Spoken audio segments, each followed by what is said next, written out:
Hi everyone, my name is Micah McLean and I'm the creator of Micah McLean Talks. Today I'm going to be interviewing West Ham Wolverhampton Wanderers and England player Matt Jarvis. Please remember to like, share, subscribe and comment, and I really hope you enjoyed this interview. Thank you. So Matt Jarvis, it is a massive honour to have you on the platform. You were, a big Premier League star. You played for West Ham and you played for Wolverhampton Wanderers and you also played for England. So thank you so much for coming on. Absolute pleasure. Thank you for having me. So the first question I'd like to ask you is that you were born in Middlesbrough and you later played for the Millwall Football Academy. You were then released, but then you continued to progress in your football. What kept you motivated during this time and how did you find the strength to keep going? Wow, good question. So yeah, I was born in Middlesbrough. I always have to say that because my dad's born and bred from Middlesbrough, but I was 2 weeks old when I moved down to Guildford. So my mum won, I think. So we moved down south. So yeah, I was at Millwall for 7 years, I think. Really enjoyed sort of the younger spells, I suppose. The academies from like 11, 12, 13, I think were really enjoyable. I think then when it got to like 14, 15, you can feel players were leaving, people weren't coming, there's more people coming in and going, and you felt like it was building to something. And unfortunately for me, I did get released at 16. I was told I wasn't good enough. They signed players in my position the year above, and there's that area where it absolutely killed me. I was devastated. Being there so long, just sort of thinking that I'm going to get a YTS, which what it was called back then. And it really, really hurt me. There was a Gillingham scout right outside the door once I'd been told, asked me to go and play in a game the next day, but I said no. I do believe you need a time, you need a period for whatever it is to sort of take a moment and be gutted, be devastated, be angry, be disappointed. And unfortunately for me, it took me a little bit longer. I was probably just over 2 weeks until I actually then went on trial at Gillingham. Luckily for me, the Gill scout kept on calling. Otherwise, who knows? But I remember that. I remember that drive home after the game, my mum and dad in the car, and just sort of saying, I just want to play with my mates locally. I didn't want to do it. I felt like it was just too much. The disappointment and the anger, I suppose, from it. But luckily for me, I did go on trial. I wasn't great on trial, if I'm completely honest. The confidence in me had gone. And I maybe showed spells where I showed my quality, but they, I suppose, took a chance, and it was like a light bulb moment for me. As soon as I got offered that contract, I then moved into digs, 16 years old, and football's life. That live and breathe it, just being in amongst it, and I had a whole new lease of life and confidence. And a year later, getting released at 16, so I was playing in the first team in the Championship at 17. So it's amazing how much of a turnaround you can have. And that's incredible because you made over 110 appearances for Gillingham, and when you were playing for Gillingham, you were a big player in the Championship.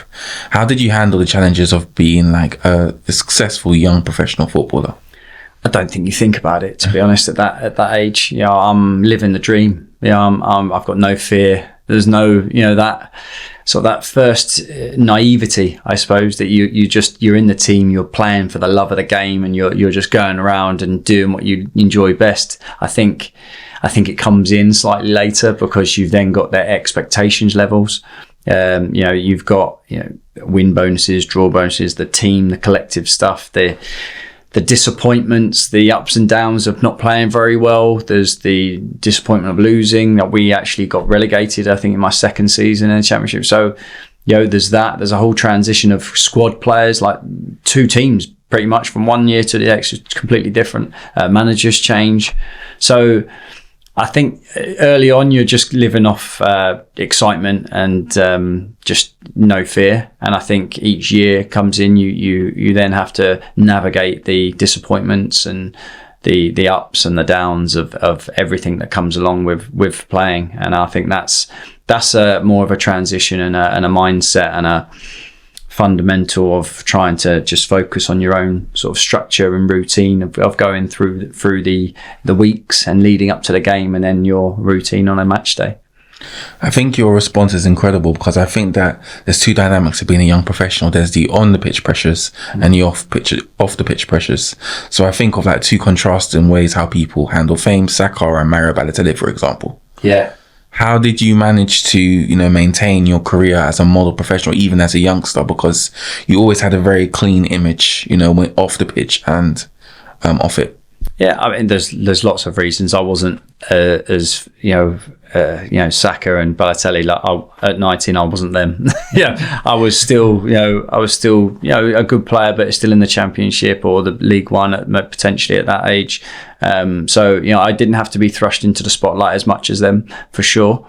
But again, parents, family, friends, they certainly can keep your feet on the ground. They can, you can get sucked into a lot of things in football, everything, the spotlight, even just going into training, someone's got a new pair of trainers, new jeans, whatever, you can get sucked into that life of, I need that, I need to do that, I need to get a car, I need to do this. A lot of the time it's just having the correct people around you, being understanding that, clothing, cars, whatever, it's not important. It's a lovely luxury to have, and I'm not going to say you shouldn't get it, but obvious reasons. But that's, for me, it wasn't why I was playing football. I was doing it because I loved playing it. I loved the training. I loved the competing.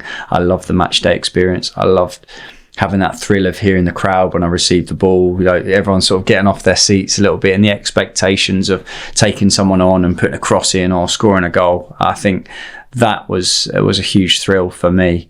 And obviously, I had my parents, my dad especially, saying to me, don't worry about anything else. If you work hard and play well, everything else will come. And, I tried to sort of steer into that sort of direction more than anything else. That's really incredible. And, it's incredible because in 2007, you joined Wolverhampton Wanderers. You made 164 appearances. You scored 19 goals. For anybody who's watching this interview, what does it take to carve out a successful career in the Premier League? There's lots. Luck. You've got to have a bit of luck. But in all seriousness, it's hard work. It's dedication. It's sacrifice. Everyone just sees the glitz and the glamour of football, and it's not at all. There's only a few moments that you can. And if you've had a fantastic career, you've probably got a few more. But if you've had a decent career, there's not like loads and loads and loads of highs. You've got to sort of stay on that level playing field, because you win on a Saturday, amazing, go and enjoy. But then you're playing on a Tuesday, and then you could lose, and then you're back down to reality, and you can't keep fluctuating from up and down. And that's where you've got to sort of try and stay level-headed, because it's a real tough industry. You've always got someone that wants to play in your position. You've always got someone that potentially will sign in your club. You've always got someone that's going to say whether you played well or you didn't. And you've got to try and only control your controllables. That's with me. I always, if I had a bad game, I never liked watching the video as much, but you have to. And I think I didn't enjoy it, but you sort of look at it and go, right, I could not do that again, because I don't want to sit and watch that. So you go out, and my whole thing was revert back to basics, get outside, work hard, practice after training, practice my crossing, practice my finishing, work on my fitness, work on my speed. These were the things that I needed to do. I had like sort of I suppose a routine in your mind that'd be like, right, I haven't had my best game there, right, what do I do? Right, I'm going to go back and I'm going to get out and work.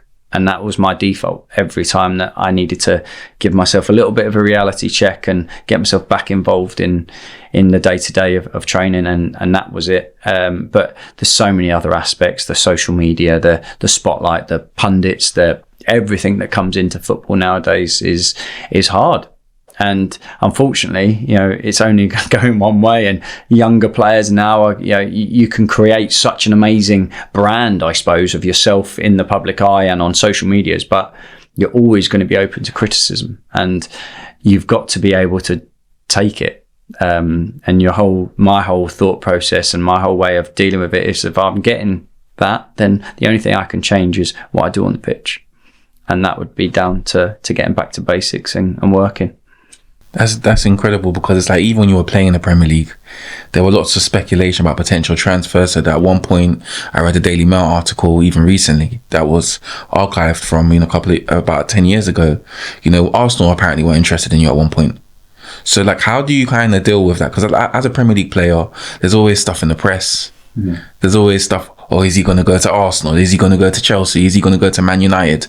How do you deal with that and just remain level-headed so that you can continue to perform at the highest level? God, I mean, there's talk all the time. You've got to try and block it out because it's just constant, and you can get wrapped up in it. You can, you can start thinking and believing and doing this, and then you'll have the disappointments, or you can only do what you can do on a pitch. And if you're going to get signed by Arsenal or Man United, Chelsea, you're only going to do it by playing well. So yeah, as much as it's amazing to get all of the publicity and this, and you're watching, he's watching, and they're watching, and there's nothing, you don't know whether it's true. You can speak to agents, you can find out, but the only thing you can do is perform. And it's difficult because you can get wrapped up in it, you can get sucked into the whole idea of it all, but that's, again, it's the people you surround yourself with, it's the mindset you have going into games, and I'm not saying it's easy, because it's not.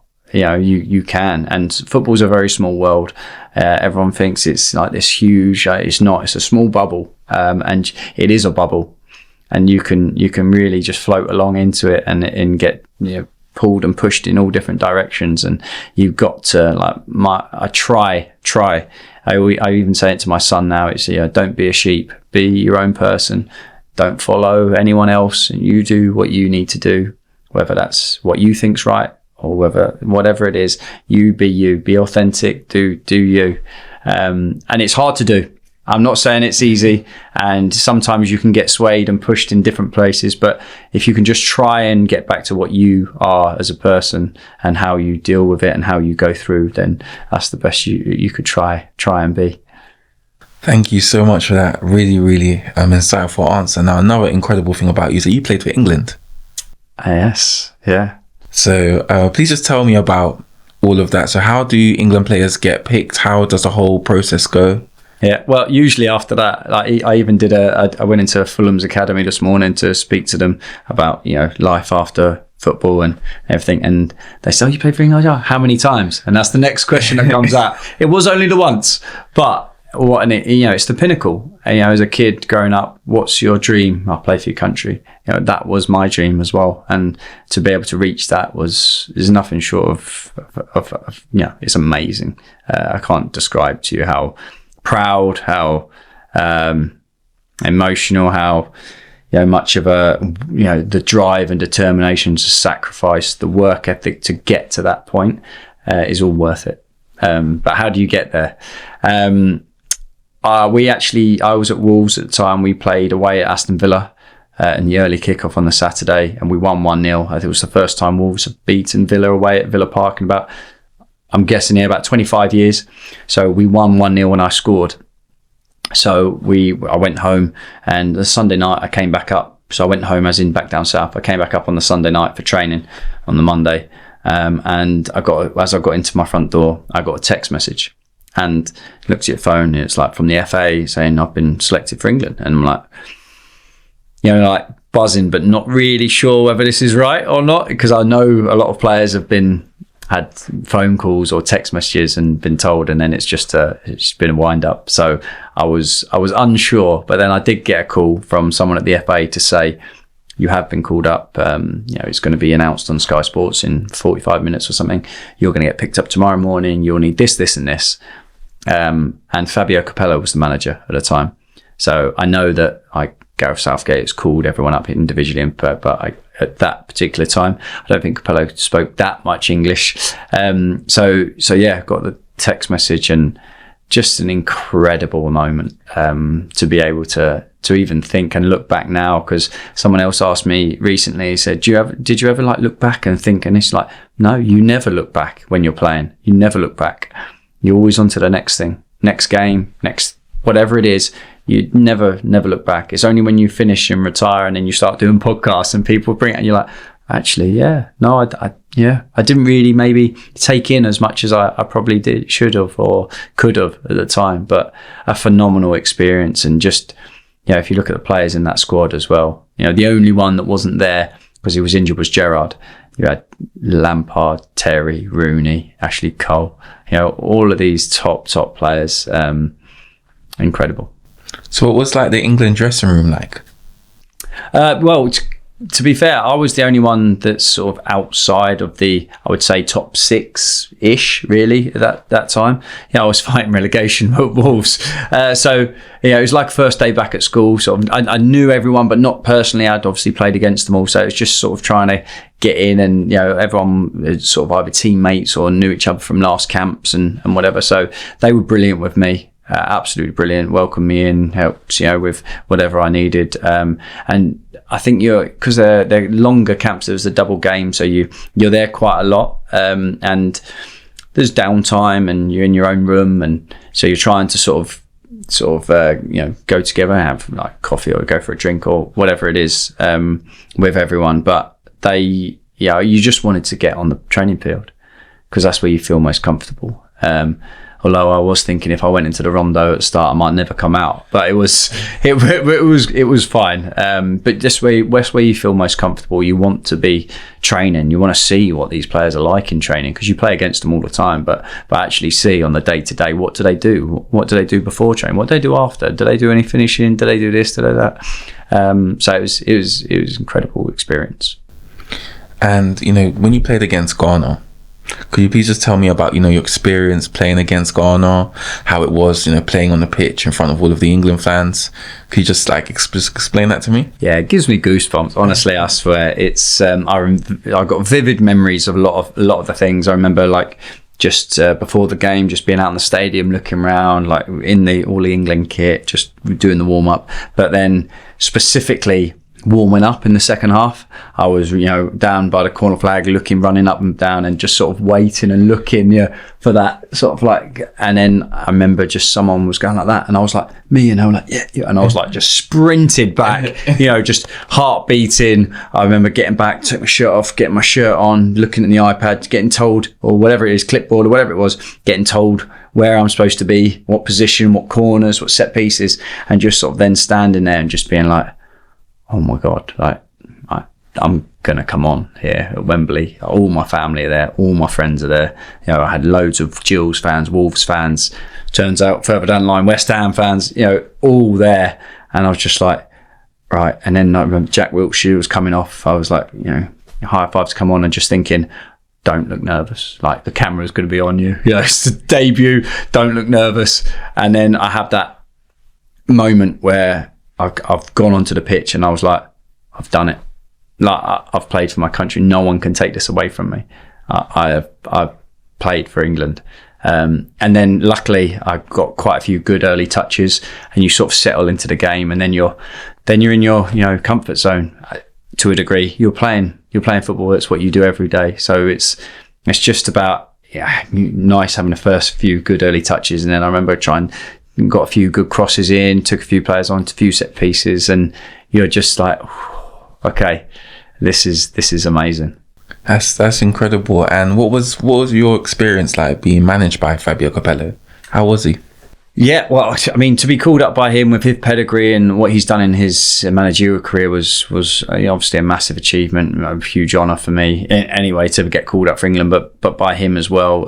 He didn't speak loads of English. He's when I first arrived, he was like, he goes, that goal got you in the England squad. He said, you've been close, because I was in the last few preliminary squads. He was like, but that goal got you in. And I was like, wow, that's a big moment for me. So that's when people say, I don't know if you've got it, but people say, what's your favourite goal or best goal? I always say that one, purely because of everything that's come around it, the importance of the goal. It was a good finish, don't get me wrong, but it's the importance. Capello's pretty much said like that, I was close, but that goal just got me in. That's incredible. Yeah. And what advice would you give to a player that's going to be making their debut for England? If anyone was watching this, what would your advice be to them? Try your best to relax, to enjoy the moment, to try and take it all in. Don't overthink it, because the media pressure that you have to do, all of the press conferences and everything, the magnitude of volume of work with the media is more than you would ever do. So try and embrace it, try and be authentic, but don't overthink what you're good enough. I mean, to be fair, John Terry, he texted me on the morning of the game just to be like, you deserve to be here, so just go out and show everyone what you've been doing. And you're like, wow, like he didn't have to do that, but it's just a real nice moment to be like, actually, I'll take that advice, and I have been playing well, that's why I'm here. So when you're in that moment, you have been playing well, you've got to just go back to your normal game that you normally do. Don't do anything that's weird and wonderful. You carry on doing what you've been doing week in, week out, and why you've got there, but go and enjoy and take your moment, take your opportunity, because they are few and far between. Thank you so much, Matt, for that answer. The next question I'd like to ask you is, you actually signed for West Ham for around 10.75 million. I think you were their record signing at the time. Firstly, how did you come to sign for West Ham, and how did you handle the pressure of being a record signing? Yeah, I think in the end it was 12.75 with add-ons, so it was all right. How did I handle that? How did I come to sign for West Ham first? I had a few clubs that were interested. Unfortunately, I was at Wolves. We got relegated, and it was I'd just played for England. I knew that I'd been playing well. I think I scored 6 or 7 goals in the last 13 games of the season. I was in really good form, but unfortunately, we got relegated. So I knew that I needed to be back in the Premier League to have any chance of getting back in the England squad. And to be honest, I felt like I'd played well enough to be in the Premier League. So I had a few clubs that were interested. West Ham were in the playoffs and got promoted via the playoffs back into the Premier League. And they'd had a couple of bids rejected already. So I knew that there was one last one coming. So once that was then agreed, it was, I mean, people don't really understand, but I was at the training ground. I knew that the bid was in, so I didn't really know what was happening. I left the training ground sort of later on that day. I was hanging around a bit, saying goodbye, not sure if I'll see you tomorrow or not, with the staff and the players that were left.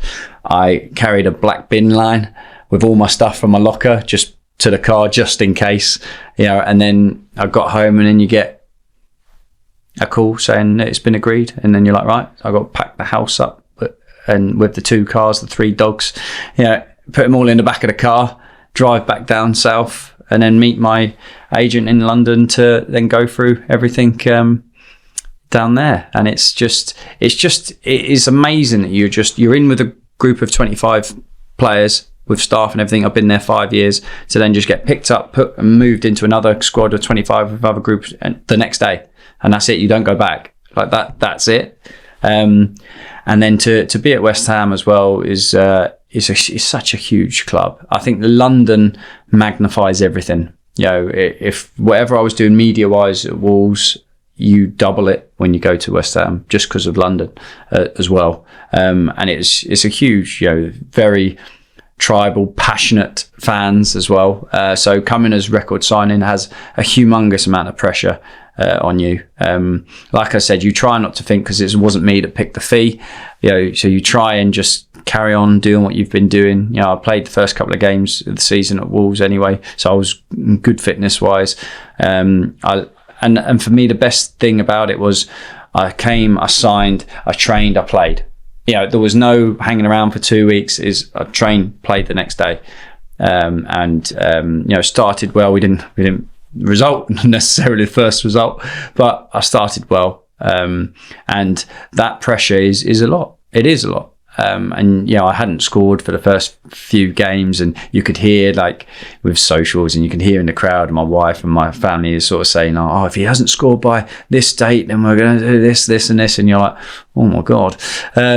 So there's a lot of pressure, and if we hadn't had a good result, I'd maybe cancel going into town for a meal or something. I'd take myself away from that, and maybe looking back, I probably Probably shouldn't have. I should have just carried on doing what I was doing. I wasn't doing anything wrong. But I just felt, because of that pressure, because of that expectation level, I sort of took myself away out of the way, so no one really saw to give me any more abuse or anything to throw and use against me.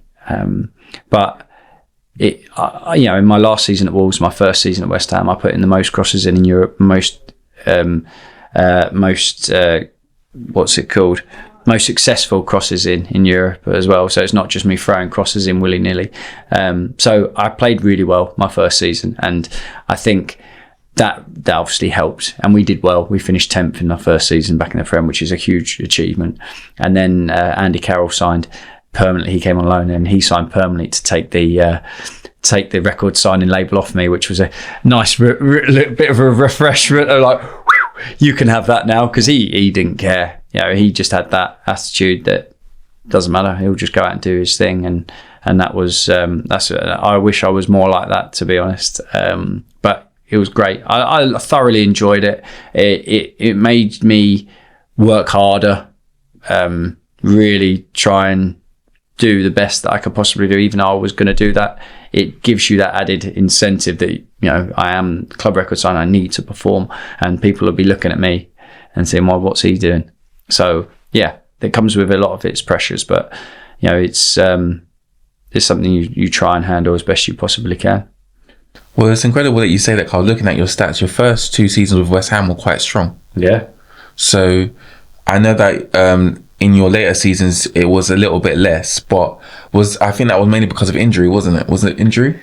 Yeah, well, I would say a lot of, especially the last season, was actually Sam Allardyce changed formation. He didn't play with wide players in the end. He played with a diamond, and Stuart Dowling played as the sort of like the 10, and Sam didn't feel like I could play in that role. So I was on the bench a lot, and ultimately that's probably that is the main reason why I eventually the following season left on loan, because I was one of them players that, it wasn't about anything. I wanted to play. I trained hard. I wanted to play on the Saturday. I couldn't sit on the bench and do nothing. Don't get me wrong.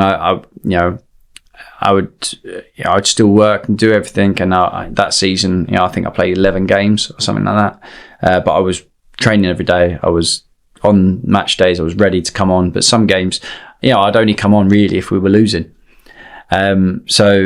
And then he would change back to wingers. So it was tricky, and it was that I found that season a bit more difficult because I was super fit. I would do extras after games, after training, because I wanted to, when I got the opportunity to go and play well. And there was a couple of us. Joey O'Brien was there. He used to join in as well, just because if you weren't in the team, it's really hard to get that match fitness, that match sharpness. And when you get your opportunity, you want to be ready. So that was, I was making sure that I was in the best shape I could possibly be in. And, I did all the food intolerance tests. I did everything to get myself fully ready. And that's ultimately why the following season with Slaven Bilic, who I thought was brilliant. I really enjoyed working with him. And I played the first sort of 5 games of the season. I came off the bench in each game. But, he gave me the opportunity to say, like, he'd want me to stay, but he couldn't guarantee that I'm going to play. And I'd just come off the back of that season where I'd only played 11 games. And I just felt that I couldn't do another season like that. I just wanted to play. So ultimately, that was the reason why I went on loan to Norwich. It's incredible because it kind of demonstrates another theme. When you're a Premier League player and you start off really well, you're playing every game, banging in goals, and then you go to the bench because of maybe a record signing or formation changes. How do you handle that from a mental health perspective? From a mental health, it's difficult. It is, because I became more, I suppose, obsessive on the things that I could control, because I couldn't control the manager picking a team. I couldn't control anything else. I could only control myself. I became very much like, right, well, look at my diet, right? So I did all the intolerance tests. I cut out everything that I wasn't supposed to be eating. Even though my diet was great, I was in great shape anyway, but I went to the extreme, and my body fat was like 6%. I was in really good shape. I was doing extras this, extra that. So because you can only control what you can do. So I became a bit more obsessive on that side of things. And, I wasn't going out. I wasn't doing this. I was, doing everything possible to, when I got that opportunity, was to play well. So that's the way I'm wired, I suppose. That was what I could control. And because I couldn't control that, I was controlling this. And mental health, I suppose, is difficult, because as footballers, your whole purpose is for match day. So you train all week, you do all the prep, you do everything ready to get out on the pitch and play on a Saturday. And I wasn't able to do the bit on the Saturday as much as I wanted, and that I found that difficult. I couldn't. That wasn't the person I was. I didn't want to sit around and do nothing and just pick up whatever. I was wanting to play. I was wanting to.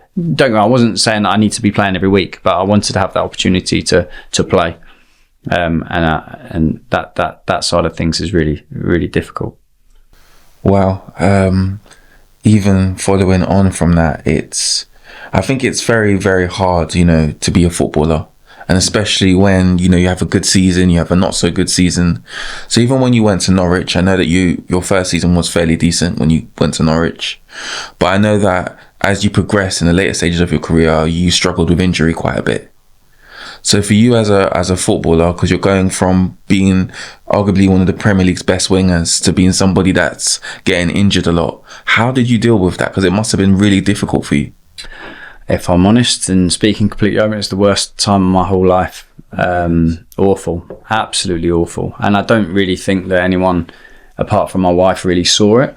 I had 4 operations in 3 years. I missed probably 2.5 years of playing, really. I was in pain every day. I couldn't walk. Specialists told me that was nothing they could do. Norwich offered me a year's pay up to get rid of me.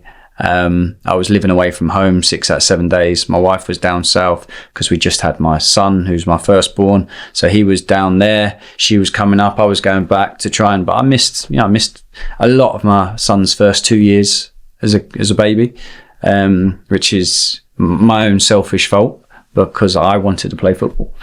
I was so determined to, one, not to be in pain, because that is something that no one should experience. No one really understands. I had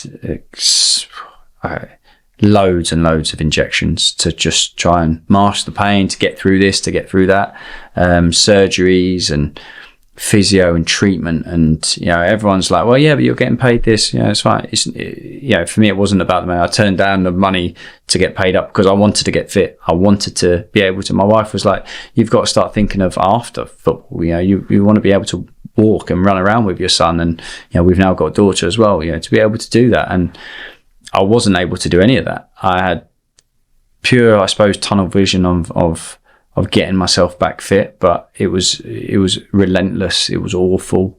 And to try and be in that situation, one, you're getting peppered by everyone else for being injured all the time. You're not with the first team because you're in the physio room or in the gym, and the gym looks out on the training field, and the training field is where you want to be, but everyone else is, and you're stuck in the gym. And everyone thinks, you go in for a couple of hours and go home. No, not at all. You're in earlier than anyone else. You're leaving after everybody else. And what you're doing is monotonous, and you're in the gym doing tickling weights because all your muscles have completely gone from the surgery, and you've got to rebuild them all, and it's such a slow process. And each day you've got little small targets to reach. If you don't reach that, it's a massive disappointment. You then go have targets of, right, I want 2 weeks time, I want to be able to do this. If you don't hit that, or you reach that, and then you go outside and you break down because you've picked up something else, it's a mental roller coaster, and not a good roller coaster. So then that time at Norwich, after the first sort of 6 months, was awful. Not from Norwich, but just my own personal time, and just the way that everything that happened to me was just really difficult.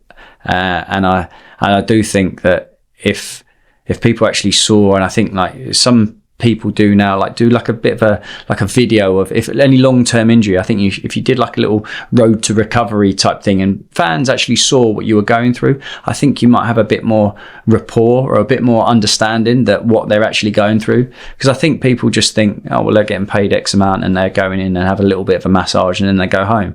It's far from the truth. And then when you get home, what are you able to do? I was sat on my own in a room, having something to eat, going to bed, doing exactly the same thing again for 6 out of 7 days. And you don't know what day your day off is, so you can't plan to go back and see you. You know, it's just ad hoc, and you know, there's no sort of light at the end of the tunnel. And that was me for 2.5 years. And you know, I'm all right to be able to say it now, but during that time, I think if I knew what I was going to have to go through before I did it, I don't think I would have been able to do it.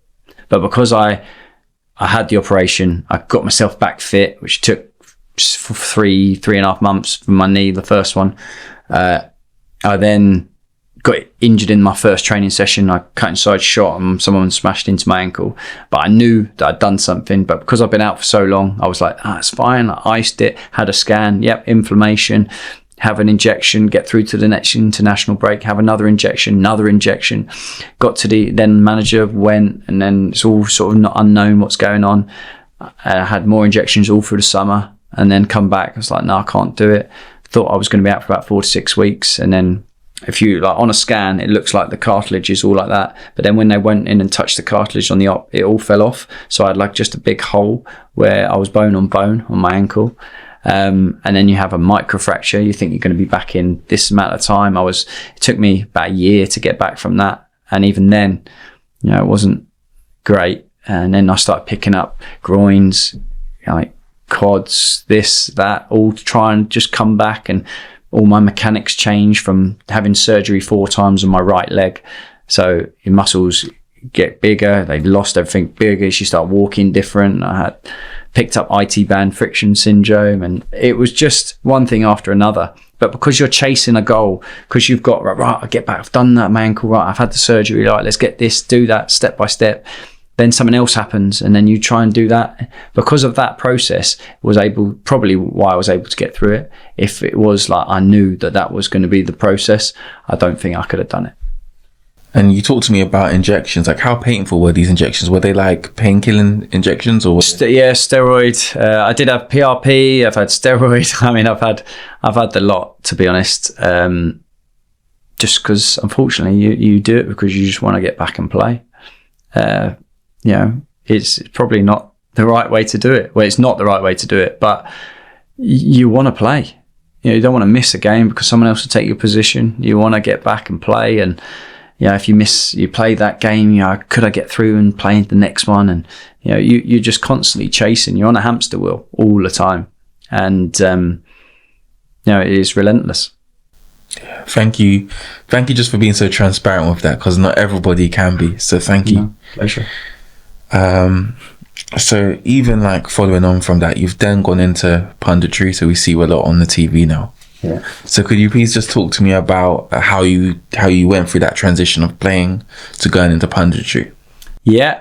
Well, I think once you're starting to get towards the end of your career, you start thinking a bit more. I mean, because you're supposed to think a lot earlier, but I was like, I'm going to play forever. You know, but it goes so quickly that you do start thinking. And I did my coaching badge years. I had my own academy for 3 years down south. But I always loved the media. I was always the one from an early age going out doing the interviews after games and doing that side of things. And I really enjoyed it. And I sort of got to not to perfect it, but got a better way of answering questions when particular ones that were more tricky to answer. So I really enjoyed that.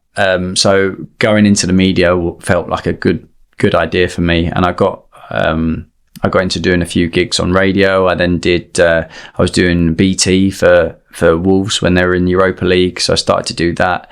And that's sort of where it all just started to happen.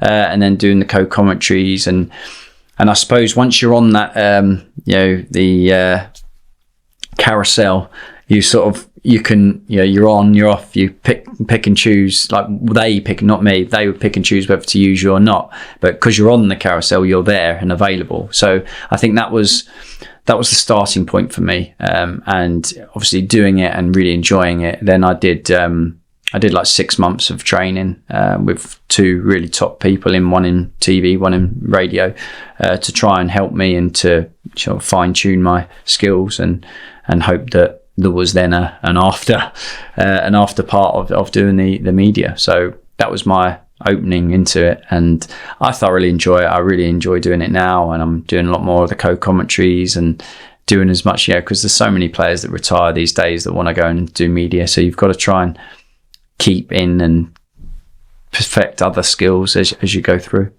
That's amazing. And I also wanted to ask, because you talked about doing your coaching badges.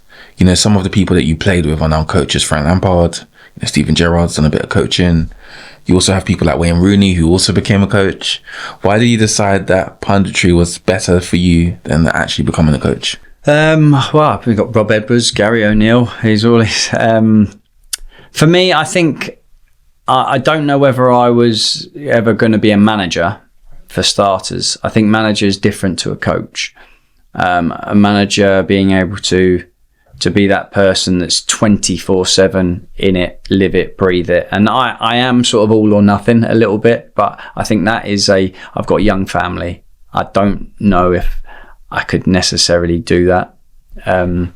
Also, I think I love doing coaching, but I love more the small group or the one-on-one, trying to help and fine tune. I think that's why now I do mentoring, because I like doing that one-on-one sort of helping and trying to just give people little segments, little snippets of something to improve, rather than bombarding them with loads of information. I think I decided quite early, and I think, if I'm completely honest with you, I think if I went straight into it, I'd be a frustrated player more than a coach.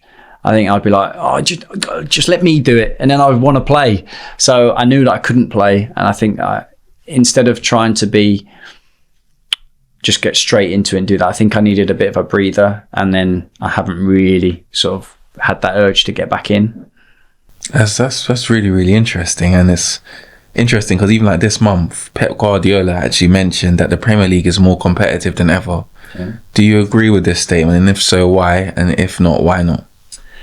I think it's more competitive, yeah, because there isn't... the Premier League's always been that anyone could beat anyone, but I think there's always been like a top, 2, 3, 4 potentially that that they're all... But with this year, I don't think you can. Like everyone, the expectations of this year for so many clubs were to either be higher or lower, and it's completely flipped. Liverpool, everyone expected them to blow the league away. Arsenal are doing outstanding. Man City are back in it. Man United are playing better. Spurs are playing better. Chelsea are playing better. And then you look at Brentford, for instance, and you think, oh, they've lost Mbeumo and they've lost this, they've lost that. They're absolutely flying. So it is the most competitive league because every team has improved. The teams that have come up from the Championship have improved. The quality is so much higher. But I think first and foremost, every single player in the Premier League now is an athlete. Everyone can run. Everyone can last 90 minutes. Everyone is physically strong, quick. And then on top of that, they've got fantastic technique and qualities. And I think that each year the improvement of that is higher. It goes around in circles with, I think, the football just evolves. It doesn't necessarily get better to a degree. It evolves, and you look from Pep's brought passing football and the style of play into the Premier League. But now, like when I was playing, Sam Allardyce was set pieces, long throws, corners, and it was laughed at. And now Arsenal are doing it. Of all teams, it's Arsenal, and everyone's now going, oh, it's a great weapon, it's this and that. It just goes round in circles. You see, it used to be get it 4-4-2, get it wide, get crosses in the box. Now it's like it tucked in wingers, and you have the people with left foot on the right foot on the left, tucking in and shooting, and now last season was a bit more of wide players putting crosses into an actual centre forward to go and head. That's sort of starting to come back now. corners and long throws are back in. Everyone's having set piece coaches. This is all sort of just, it all comes back round. Hopefully, I really much like to see the old school winger again, get wide, take players on, put crosses in the box, have your centre forward coming in and scoring on the end of crosses. And I think Forest did that last year. And Newcastle, I suppose they're the teams that really went for it with that. So it just evolves, and yes, I do believe that it is as competitive as ever. Thank you so much. And which team do you think is most likely to win the Premier League this season? To be honest, I would have been at the start of the season. I was like Liverpool. Obviously, what they achieved last year, but also the players that they signed. I don't think anyone thought that it was going to go anywhere else than Liverpool. But it's just that's what I mean when you say, like, look at the top players they've signed. Wirtz, what an incredible player he is, and what he's done in Germany. But then Premier League's different. It's just different. It takes time. So that's why I think it's one of the best leagues it is the best league in the world. But it's the competitive, it's the transition, and it's relentless. You don't get an easy game in the Premier League. You can't just, we'll cruise this game. There is no game in the Premier League you can do that. So I think at the moment, if you're looking at it, Arsenal in pole position. They are. They got injuries coming up, and they've got some tough games, but they seem to at the moment just have a knack of, even if they're not playing very well, they're winning games. They're deadly on set pieces, and they've got match winners. So if you're asking me today, I would say Arsenal, but I think there's a long way to go. Thank you. I'm actually kind of happy about Arsenal because I'm actually an Arsenal fan. That's what I'm not. And which team do you think is likely to be relegated from the Premier League? This is tough because obviously my two former teams are right down the bottom at the moment. Rob Edwards have just come in at Wolves. I think he's got a huge job on his hands. I'll hope and pray that he can turn it around because I loved my time in the club. I played with Rob when I was at Wolves. He's done incredibly well getting Luton promoted, and they had that team spirit that Wolves desperately need. You can see them fighting in games to the last minute. Everyone working for each other. There's no passengers. Everyone's for one goal. And yes, it dipped the following season once they got relegated. But I hope that he can galvanise that squad because at the moment, I think they're 2 points after 11 games. It's a massive uphill battle. But hopefully he'll be able to turn it around. Thank you so much. And I want to ask you 2 questions about the World Cup. So first question is, which team do you think is most likely to win the World Cup? Well, I've got to say England, surely. Wouldn't it be amazing? We've got a huge chance. The way the team's playing at the moment and the form that Harry Kane's in, and just the structure, I think, with Tuchel, I think he's the manager that everyone's sort of been wanting, with the experience and the tournament style management and understanding that the team is the ultimate person, that is the ultimate goal rather than individual players. And so you look at we haven't necessarily come up against the big teams yet, but everything that he's shown so far and the squad of players that we've got, you've got to be up there as favourites. But you've got Brazil, France, Portugal, Spain, top teams. So it's going to be a very, very interesting, but I'd love it to be England. Yeah, the England team is looking really, really good, and even Euro 2028. Well, but we can't come talking about that now. We've got to win this first. Got to. The squad of players that, yes, there's young players now that can be in it for long periods of time, but there's got to be a point where it's now or never, really. And I think if you look at the last Euros, the squad was ready. So, you're so close, but this is really a prime opportunity. Thank you so much. And in your opinion, what are the 3 biggest misconceptions about being a professional footballer? That it's all rosy. I think that you've never got any problems. It's all right, you've got money. I think you're getting paid this amount of money. I think that's a big part of everyone just sees the glitz and the glamour and doesn't see anything else, the sacrifices, the the amount of just silly things like Christmas. Everyone's enjoying themselves with their family. Where are we? We're in a hotel. You're just traveling, you're playing games, and I've never experienced anything else. So like when people say like, oh, it's bank holiday weekend, I was like, oh, bank holiday? What's a bank holiday? Don't remember that.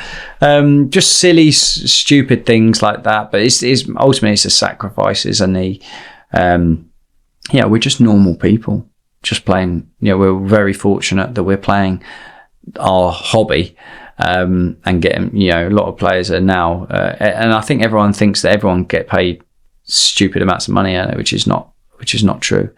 But I think we're just normal. We get held to a very high standard, and it's not always achievable. Thank you so much. Even talking about Christmas, because one thing that I read about, and I've been reading about this a lot, about the football Christmas parties. I'm not sure we were allowed to talk about that on there. But I can't really. But it's like, without going into too much detail, are the football Christmas parties actually like they say it in the media, or is it like an over exaggeration? No, I'd probably say it's like what they say in the media. They are amazing. Honestly, I think it galvanizes the team, because you have like your pre-season, you probably have your one night out where everyone goes and it's togetherness as a squad, and you get that rapport with everyone. New signings come in, so it builds you into the team. It's then a long slog to Christmas, really, with the amount of games and everything that comes with it. So when you get to Christmas, having that Christmas do is just it's just great for everyone. You build up the fine money as the months come in. You have naughty November, double December, just to try and build up a bit of fine money to then pay for your Christmas do. But they're just so good, really good. It's the highlight. It's one of the highlights going into Christmas is trying to get that organised to be able to go and enjoy. It's letting your hair down and actually just enjoying your teammates' company. And normally it's like you play on the Saturday, so you'd go wherever you're going. You go out the Saturday night, the Sunday morning, you'd all meet in reception in full fancy dress outfit, and then you just enjoy the rest of the day, and then potentially change, or if not, stay in your fancy dress for the night, and you come back Monday morning, go straight into training, and you sort of do a light session to try and make sure no one gets injured. But they're so important, and I know clubs don't really want, and it's so hard now with social media to actually get a squad of footballers, especially in Premier League, to go all out and not be recognised and not be seen and not to be on social media. But I think it's really important for players to have that period of time to let their hair down, to enjoy everyone's company, and it's got like, people are made on the Christmas do. Players are made on Christmas do's because they might be that quiet, not really involved, and then suddenly something happens on a Christmas do, and then that's it. They're like in the change rooms, everyone's buzzing with them. It's just, it builds your self-confidence, and it puts you out in that team. And everyone, do you remember that? Do you remember that? Do you remember that? And that's going for months and months and months, even years. You go, do you remember that Christmas do when you did this? It's great. And I'd also like to ask you, you are the director of Golf APX. Yeah. So please tell me a bit about Golf APX and your vision for the company. Yeah, so we host golf events. So we've got two. We've got a Heritage and Apex. So Heritage is, we have football, ex-football, rugby, cricket players and companies join us, and we have a Scottish Heritage, a Northern and Midlands Heritage, and a Southern Heritage, and then you all play for your teams. You could play for Arsenal, for instance, with an ex-Arsenal player. You could be Surrey Cricket, you could be whatever, Harlequins or something, and you play for your team, and then you build points up, and then there's a grand final, and we have lots of different activations on course, which make it very unique and very different to your average golf day with a closest to the pin and the longest drive.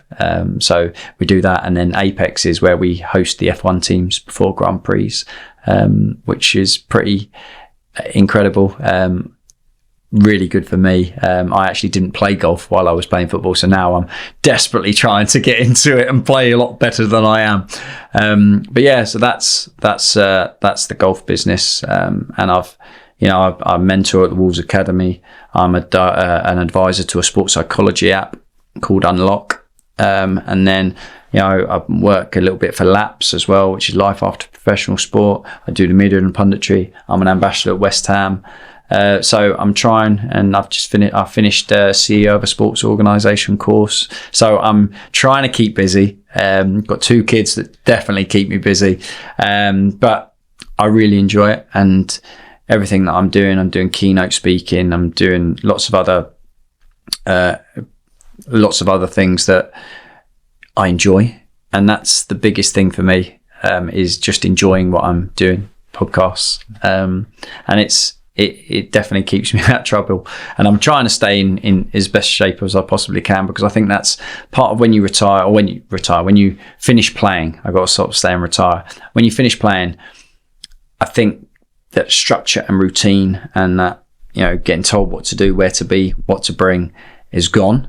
And I think that's part of my thing to just keep me sane. Is I love going in the gym. I love training. I love that work.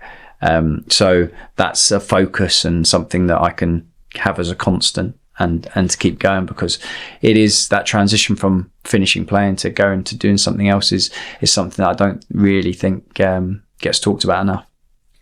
Thank you so much, Matt, for such a great interview. And the last question I'd like to ask you is, please tell us about any other projects you'd like to tell my audience about. Yeah, well, I suppose I did just mention quite a few, but yeah, like the Unlock app, which is available for all players, is it's basically as personalised as you possibly can, without being sat down on a 1-to-1, because that's extremely expensive unless you're a top Premier League player. You've got on demand, you've got your daily routines, you've got habits. If you're your transition from training to match day isn't great, you're training really well, but match days you're not. There's programs, there's 50 years of knowledge that goes into this, and it's a fantastic thing that I personally have had a huge impact on me when I played, but also now giving back and advising them. I think it's only going to benefit, and if you can get that 1%, it's only going to help. So that's that. And then I really enjoy the mentoring as well, and keynote speaking. So if you follow my socials, you can book me in. Thank you so much. And just in case people watch this, what are your socials? So I'm Matt _Jarvis _official on Instagram, on TikTok, on Facebook, and then I'm Mr. Matt Jarvis on X. Thank you so much, Matt, for this amazing interview.